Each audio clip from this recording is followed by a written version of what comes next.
Hello and welcome to my review of the Neurogaunts for Tyranids for Warhammer 40,000 from the Leviathan box set from Games Workshop. Now you can pick them up from the box set for £150 and currently that is the only way of picking them up.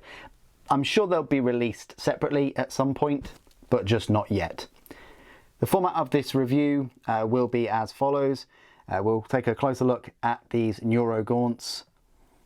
I'll discuss how easy they were to build. There are no spare parts, so we'll go straight into the size comparisons, and then I will go through all of their rules. So if you didn't know what these Neurogaunts were, they are basically gaunts that are driven on by parasitic neurocytes that cling to their backs. So these are these new, neurocyte things that are, well, they're parasites. I mean, this is odd for Tyranids to have parasites, but they've got parasites on them, and their primary purpose is to protect the synaptic node beasts coordinating invasion swarms. I'm not exactly sure how they're meant to do it with what they're equipped with, but hey, they're there to protect the synaptic node beasts. First things first, let's have a look at the minis. They were quite straightforward to put together. There are a few issues with mold lines on their backs and their spines and things. There's one slightly larger one, which is the node beast right here, and then it is accompanied by all the Neurogaunts. I think the node beast is on a 28mm, and then all of these Neurogaunts are on the 25mm.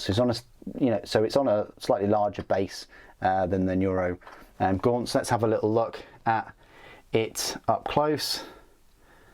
So yeah, this is the node beast. Nice looking mini. You can see the parasite kind of clinging on. Yeah, it's got some claws there and claws at the front and the hooves. Very Tyranid looking. And then you've got the Neurogaunts themselves. I don't know. I mean, they look quite small, and they are pretty small. Some of the smallest minis that Tyranids have got, I think. I don't know whether we needed them, but we have them. Some of them have some cool scenic bases though, like this one with a bit of pipe work, and this one with some skull and a tentacle type thing. So, but yeah, they look a bit odd because the parasite is almost like it's latched onto the back, but then it's also kind of, if you can see that, it's latched onto the head, but does it move? Like, does the head move? Can it move? It's almost like it's fixing the head in place. I mean, I understand why it has to be fixed to the head, but the fact that it's also kind of fixed onto the, maybe it moves about, you've got like a little joint there, so maybe it moves about with the neck, but again, I question the freedom of movement on these heads of Neurogaunts. These are kind of like the letdown unit for Tyranids, I think, in this force. A bit like the Infernus Marines for Space Marines. That's what these are. These are the, I welcome new Tyranids, of course, but not at the expense of sort of looking a bit too odd and not understanding kind of where they fit in a Tyranid army. I mean, they're smaller than Termagants, aren't they? So, but yeah, they are the Neurogaunts. Let's go through some size comparisons because there are no spare parts. So straight away, I mentioned the Termagants quite a lot. Here are the Termagants, and Termagants used to be like one of the smallest units for Tyranids, but now look at them. They've grown on these 28mm bases and things. But look at them compared to the Neurogaunts. Huge compared to them.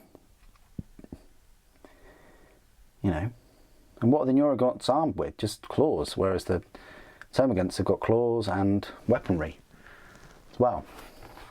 Compared to another new unit, the Barbgaunts, right here, it just looks odd that you've gone from, gaunts to Barbgaunts, which are massive, and then you've got, Neurogaunts, which are really small. It just seems odd that there's too much variation there in the evolution. At least make these a bit bigger. I don't know. And the Node Beast. I mean, Node Beast doesn't look that big either. It's just odd. I'm not sure if they fit. Then compared to the Von Ryan Leaper, right here, so these scuttling about around a Leaper. And then compare it to the Prime. Prime absolutely dwarfs these.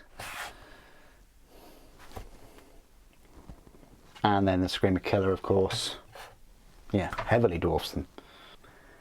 Compared to some Space Marines then, we have the Terminator Captain and the Stern Guard, as well as just a normal Terminator. A normal Terminator would crush these. The Stern Guard look massive next to them. You know, and these are kind of like the standard size troops in the set. So again, I'm not sure about their place in this set being so small. Can they make a difference really compared to these? And finally, a little comparison with my normal sort of Space Marines that I review. So it's a standard Space Marine. Doesn't look too bad. Still pretty small next to a standard Space Marine though. Sly Marbo, could have a little wrestle with one of these.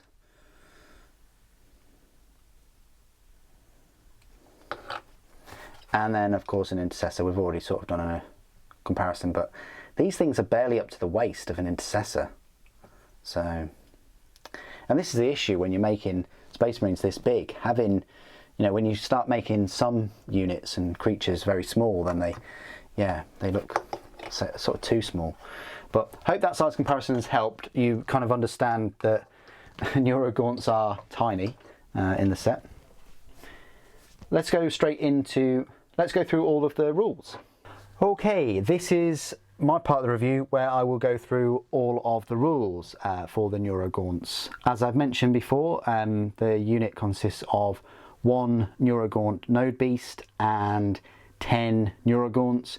You can have, and that will cost you 45 points.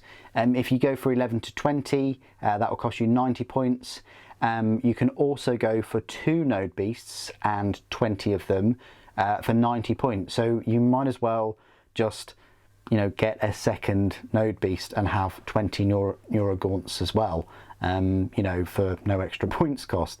It says this unit can only contain 2 Neurogaunt Node Beasts if it contains 20 Neurogaunts. Every model is equipped with Xenos claws and teeth.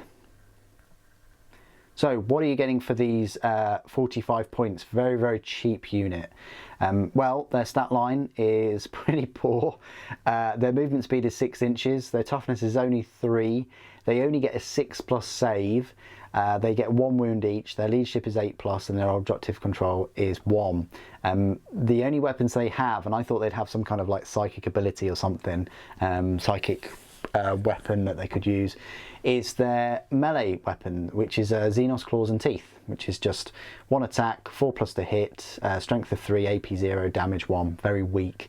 Abilities, they do have synapse, so again you could take 3d6 on a battle shock instead of 2d6, and their specific ability is Neurosights. While this unit is within synapse range of your army, it has the synapse keyword.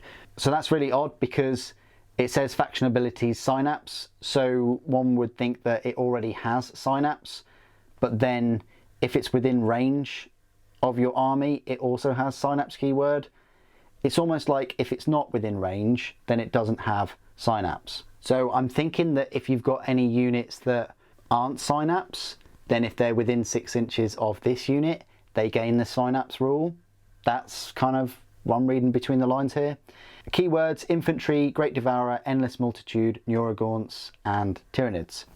So there you go, that's the Neurogaunts. One of the weakest units in the whole box set in terms of stat line and rules, and of course they would be for 45 points for 10 of them. They're pretty much cannon fodder, but I suppose the synapse rule could be useful for any units that aren't within 6 inches of other synapse units. You're basically using these to bridge the gap. What do you guys think of the Neurogaunts? Please do put your thoughts and opinions down below. It'd be good to hear from you. Thank you for joining me today. Thank you for watching. For the Norn Queen.